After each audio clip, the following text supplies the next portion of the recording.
Vending মেশিনে করে তো কত কিছুই বিক্রি হয়, ডিম, দুধ, জুস, কোমল পানীয়, স্যান্ডউইচ, কিন্তু বুলেট বিক্রি হবে এমনটা কি ভেবেছিল কেউ কখনো? হ্যাঁ, এই ঘটনাই ঘটেছে যুক্তরাষ্ট্রে। দেশটির অ্যালাবামা, ওকলাহোমা ও টেক্সাস অঙ্গরাজ্যের গ্রোসারি স্টোরে বুলেট কেনার সুবিধাযুক্ত ভেন্ডিং মেশিন বসানো হয়েছে।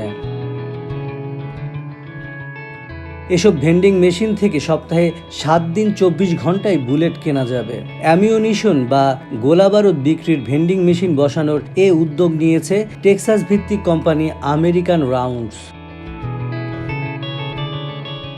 বন্দুকজনিত সহিংসতা বেড়ে যাওয়ার আশঙ্কায় কোম্পানিটির এ উদ্যোগ সমালোচনার শিকারও হয়েছে।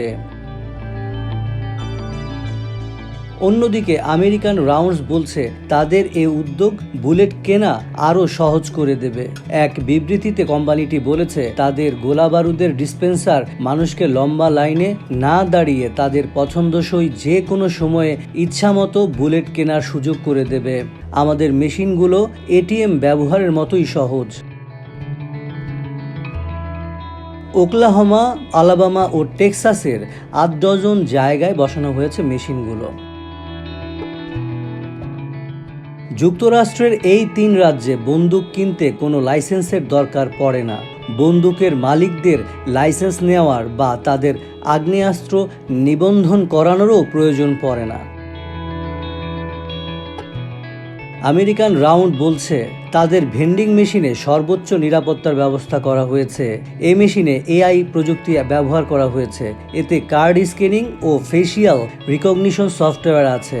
এসবের সাহায্যে অত্যন্ত যত্ন সহকারে দ্রুত ও সহজে প্রত্যেক ক্রেতার পরিচয় ও বয়স যাচাই করা হয়।